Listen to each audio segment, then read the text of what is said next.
안녕하세요. 플립입니다. 오늘은 제가 토큰 증권 관련된 유튜브를 몇 년째 진행하고 있는데 가장 의미 있는 날 중에 하나다라는 말씀을 드리고 싶습니다. 제가 영상을 찍어 올리는 가장 큰 이유 중에 하나는 해외 토큰 증권 산업의 변화나 이런 것들에 비해서 우리나라 안에서의 좀 보수적인 움직임, 그리고 토큰 증권에 대한 이슈가 메인화가 되지 못해서 계속 밀렸죠. 뭐 계엄이나 이런 중요한 사안들이 있어서 계속 밀렸죠.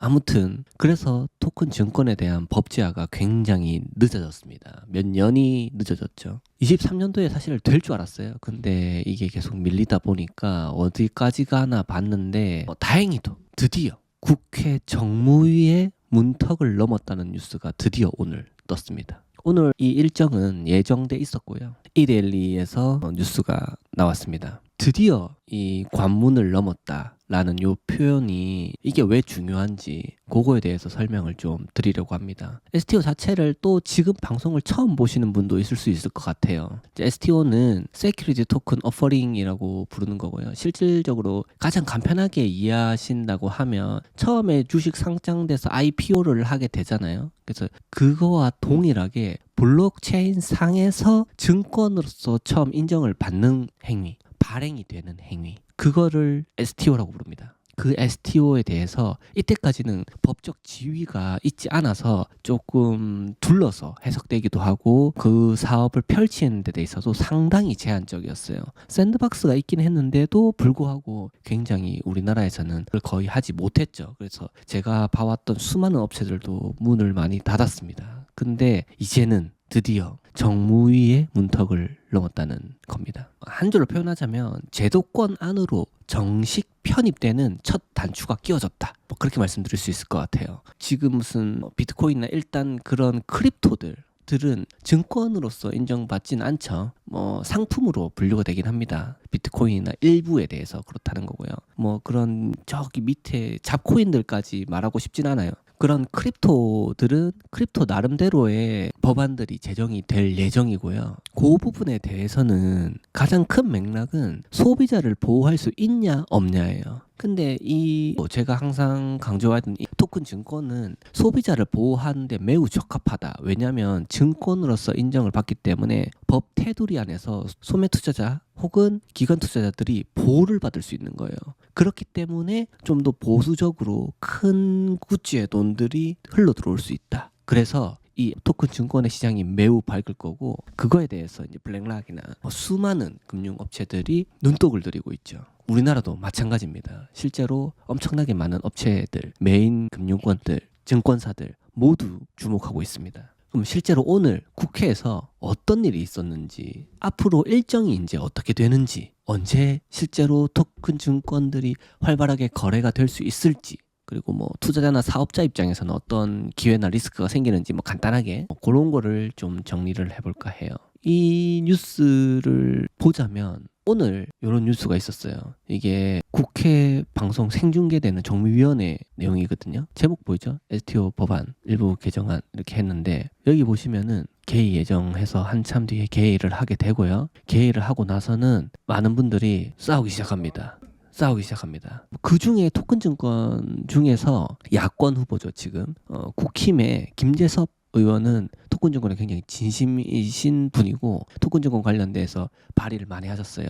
반대편에는 민명덕 의원이 있죠. 더불어민주당에 민명덕 의원이 있고 국힘에는 김재섭 의원이 있고, 근데 요 분들이 기본적으로 한 목소리를 내고 있어요. 그래서 아무래도 이 토큰 증권을 밀어붙이는데 큰 역할을 했다. 제 개인적으로 평가를 하고요. 그럼에도 불구하고 이 내용을 조금만 들어보면은 처음에 시작하자마자 한 10몇 분 동안 왈가불가 싸우기 시작해요. 사람들이 뭐 어떻게 했니, 뭐 계엄 관련돼서 또 이렇게 이야기를 하고 왜 늦어졌는지, 왜 지금에서 하는지, 왜 밀렸는지 뭐 이런 거에 대해서 되게 많이 다투거든요. 그런 게 있고 나서 이제 본격적으로 나오셔가지고 토큰 증권 관련된 법률을 갖다가 심의를 하자라는 그런 말씀을 하십니다. 결론적으로는 이렇게 진행이 정무위원회에서 됐고요. 이 뉴스 자체가 예전으로 돌아가자면 2023년 초반부터 있었어요.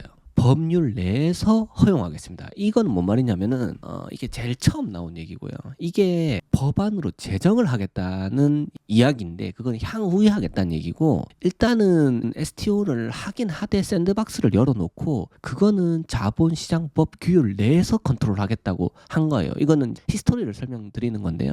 그렇게 했을 때 실제로 어땠냐면은 이 자본시장법 자체에 전자증권이라는 테두리 안에서 해석을 해야 되기 때문에 토큰 증권을 담기는 어려웠습니다. 왜냐하면 시스템 자체가 다르기 때문에 어려웠어요. 그래서 이 자본시장법 안에서만 진행을 하게 되면은 전혀 발전적인 게 없어요. 그래서 사람들은 다 이걸 할 이유가 없어지는 거죠. 그래서 발전이 없었어요. 샌드박스 하는 것 자체도 어렵고 그걸 유지하는 것도 어려운데 허들을 높게 해놓고 실효성을 없게 만들어버린 거예요. 그러니까 지금 이때 당시에는 우리 한번 생각 한번 해보자 정도지 이걸 뭘 하지는 못했습니다. 그러면서 그 다음 연도에 일부 개정 법률안을 내기 시작합니다. 이제 주식 사채에 대한 전자등록에 관한, 이게 이제 토큰 증권 관련된, 여기 나오죠. 2월에 시작돼가지고 이렇게 개정을 좀 하자. 법률을 개정해서 토큰 증권까지 아우를 수 있게 하자. 마찬가지로 두 가지 법률이 이제 전자등록에 대한 법률하고 자본시장법, 요거를 조금 개정을 하자는 거예요. 나오죠. 이제 민병대 의원이 메인으로 좀 나오죠. 요렇게 일부들을 개정을 하면서 결국에는 이렇게 이제 정무위까지 이제 겨우 올라오게 된 거예요. 왜냐하면 우리가 그 안에 정치적으로 엄청나게 많은 일들이 있었잖아요. 그러면서 막 대통령도 뽑아야 되고 하다 보니까 계속 밀린 거예요. 계속 밀리다가 드디어 저희는 이제 장외 거래소에 대해서도 인가를 받은 회사들이 생기고, 이거는 이제 조금 이따가 설명을 드리고, 제가 말로 원래는 좀 이해하시기 쉽게 PPT를 좀 만들려고 했는데 요즘 제가 너무 바쁘다 보니까 PPT를 만들 수는 없고 말로 한번 풀어볼까 합니다. 아까 전에 봤던 요 법안, 주식, 사채 등의 전자등록에 관한 법률, 요 법안에 대해서는 지금까지 이제 예탁원의 장부를 기본으로 하고 블록체인은 좀 우회로 쓸 수 있는 그렇게 하는 거였는데, 이제 정무위 통과해가지고 개정이 되면은 분산원장 그 자체, 블록체인 그 자체를 전자증권의 장부로 인정을 한다는 거예요. 너 이거 증권 맞아, 돈 맞아, 이거를 법적으로 지위를 인정해 준다는 거예요. 그래서 매우 중요하다. 그래서 요 법안에서는 그런 게 개정이 되고 실제로 이제 심사를 준비하고 있다라는 거고, 자본시장법 이쪽을 한번 보자면 이제 여기서 이제 변화되는 내용들은 핵심적인 걸 말씀드리면은 이런 거예요.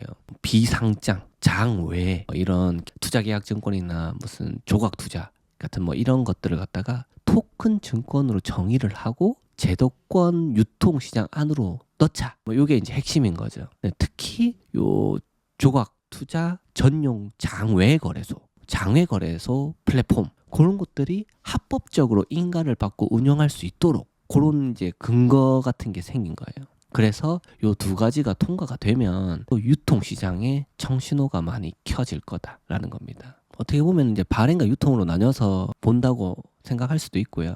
지금까지는 조각 투자 뭐 말은 되게 많았잖아요. 뉴스도 많이 나왔잖아요. 뭐 미술품 하나 그냥 던져놓고 뭐 해놓고 뭐 조각 투자다 하면서 막 붐을 일으키는 것 같이 나왔지만 실질적으로 그게 제 기능을 하지 못했어요. 그냥 약간 발행은 증권인데 유통은 샌드박스 막 이렇게 되게 막혀있는 애매한 해였어요. 그래서 뭐 협금을 뭐 받니 뭐 여러 가지 것들이 생겨가지고 케바케로만 되는 것만 되고, 근데 된들 예를 들어서 발행이 됐는데 유통할 데가 없는 거죠. 그럼 뭐 하나만 한 거잖아요. 그런 것들이 오랫동안 이어졌습니다. 몇 년 동안. 그래서 많은 업체들이 사실 이렇게 좀 사장되기도 했어요. 좋았던 업체들도 있었고 좀 열의를 가졌던 업체도 있었는데 많이 자빠졌습니다. 이게 좀 옆에서 보면서 되게 안타까웠어요. 이제 뭐 개정이 된다고 하면은 일반적인 우리가 생각하는 그런 펀드, 채권 뭐 이런 것처럼 일반적인 증권들, 부동산, 주식 이런 것들과 동일하게 유통되는 그런 규율들을 적용하게 될 거예요. 그래가지고 어떤 곳에서 하게 될 거냐, 세 개사가 신청서를 제출을 했거든요. 보면은 가칭이죠. KDX 하고 루센트블로, 그리고 NST 컨소시엄이라고 하는데 이게 넥스트레이드예요. 넥스트레이드. 이제 이렇게 이제 컨소시엄인데 주주를 보자면 일단은 KDX는 한국거래소, KRX죠. 한국거래소가 키를 잡고 가고 있는 거고요. 루센트블록은 하나 비욘드 파이낸스가 잡고 있고 아마 하나금융계열, 하나금융 쪽으로 이해가 됩니다. 그리고 이제 넥스트레이드 컨소시엄에는 이런 증권들이 다 들어가 있어요. 지금 여기 적혀있는 이런 증권들 모두 토큰증권에 굉장히 적극적인 업체들이거든요. 그래서 어떻게 될 거냐라는 건데 연내에 요 3개 중에서 2개를 선택하겠다는 거예요. 심사를 해가지고 일단 목표는 그렇다는 거예요. 근데 여기서 과연 어떤 업체가 선택을 할 거냐라는 건데 사실 조금 죄송한 얘기지만 이렇게 2개가 되지 않을까라는 조심스러운 생각을 좀 해봅니다. 근데 루센트 블럭에 허세영 대표님도 STO 서밋 할 때 오시고 말씀하시는 것도 좀 들어보고 했는데 아무래도 여기에 모여있는 업체들이 너무 강력하다 보니까 물론 잘 해오셨지만 쉽지 않을 것 같다라는 생각이 좀 듭니다. 그래서 이렇게 2개가 되지 않을까라는 생각을 해보고 이제 이게 연내라고만 이렇게 돼 있기 때문에 이게 추가로 유통 플랫폼으로서 더 받을 거냐 본다면 저는 더 받을 거라고 생각을 해요. 그래서 그때는 아마 1번으로 받을 수 있지 않을까, 뭐 더 강력한 무언가가 나오지 않는 이상 되지 않을까라고 생각을 하고, 또 여기도 가만 생각해보면 이 컨소시엄으로 들어가긴 하는데 이게 테스트 베드이기 때문에 지금 이렇게 들어가 있는 거지 실질적으로 다 개개인 사업체의 업을 영위하고 있잖아요. 그러면은 기본적으로 이런 업체들이 따로 떨어져 나올 거라고 생각합니다. 처음에는 컨소시엄으로 같이 가자 했다가 내가 역량을 많이 발휘할 수 있고 내가 좀 큰 굿즈를 가능하다면 계속 뭉쳐서 갈까요? 저는 그럴 것 같진 않은데 일단은 뭐 지켜보면 알겠죠. 어떻게 보면은 일본 같은 경우에는 제가 이전 서밋 할 때 발표했던 자료 같은 걸 보시면은 나오는데 거기에 보면은 일본은 이런 증권사들이나 금융권들이 다 뭉쳐서 협의체를 만들어서 자기들이 이게 법을 정해서 가요. 그래서 법을 정하는 것부터 되게 자유를 많이 줍니다. 그래서 아무래도 장단이 있어서 그때 단점에 대해서도 얘기를 했는 게 새로운 신규 진입 장벽이 높다라는 생각이 들고 메인 금융권이 아닌 데서도 뭔가 나와서 플레이할 수 있도록 좀 공정한 게 좀 더 필요하다. 우리나라는 좀 잘했으면 좋겠다 하는데 좀 이렇게 강력한 업체들이 있어서 신규로 오는 업체들은 쉽지 않을 수 있다 정도 생각이 좀 듭니다. 그래서 이제 한다면은 뭐 상장하고 유통을 어디서 맡아서 할 거냐 뭐 그런 것들에 대해서 좀 주목을 하고 보실 필요가 있다 하면은 상품군들이 어떻게 될 거냐, 뭐 미술품이냐, 뭐 부동산이냐, 뭐 이런 거에 대해서 생각을 많이 하실 수 있는데 믿고 맡길 수 있는 업체인지 뭐 어떤지는 좀 두고 봐야 알겠죠. 워낙에 다양한 상품들이 토큰증권 안에서 나올 수 있기 때문에 제가 보는 대로 또 한번 말씀을 드려보도록 하겠습니다. 맨날 해외 사례만 좀 소개를 많이 드렸는데 국내 거도 당연히 이제 법이 실제로 발의가 되면은 한번 말씀을 드려볼게요.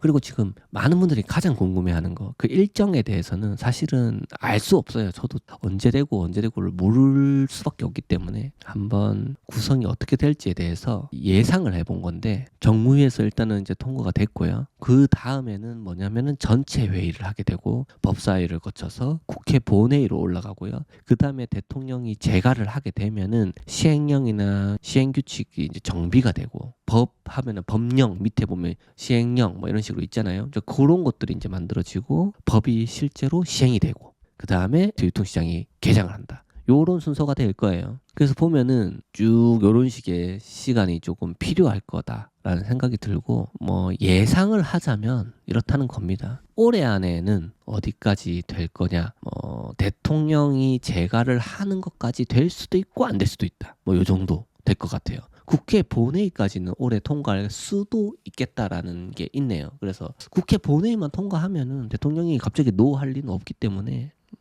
일단은 언론에서도 연내 본회의 통과 유력으로 되어 있거든요. 그래서 올해 말까지는 통과할 거라고 저도 생각을 하고요. 대통령 재가가 이루어지고 나면은 시행령 같은 게 이제 법을 조금 더 가다듬게 될 건데 어느 정도는 완성형으로 되어 있는 걸 생판 처음 짜는 게 아니기 때문에 어떤 있는 거에서 이제 개정한 것들이 생기는 거라서 그렇게까지 오래 걸리지는 않을 거다. 뭐 상반기라고 했지만 그렇게까지 오래 안 될 것 같다는 생각은 좀 듭니다. 그래서 이제 시행일은 내년 여름 지나면 되지 않을까요? 뭐 이런 단순한 생각을 좀 하게 되고요. 그리고 이 보면은 이제 시장에서도 수많은 이제 장외 거래 플랫폼들이 이제 뉴스에서 슬쩍슬쩍 본인들의 의지를 흘리잖아요. 이제 그런 걸 봤을 때는 내년 상반기에 막 출시를 한다 이렇게 바람을 좀 잡고 있어요. 그래서 그런 것들도 어느 정도의 사운딩이 된 거라고 예상이 되고, 또 내부적인 뭐 코스콤이나 이런 데를 통해서 네트워크들이 깔려서 실제로 기술단에서 진행이 가능하도록은 이미 많이 진행된 걸로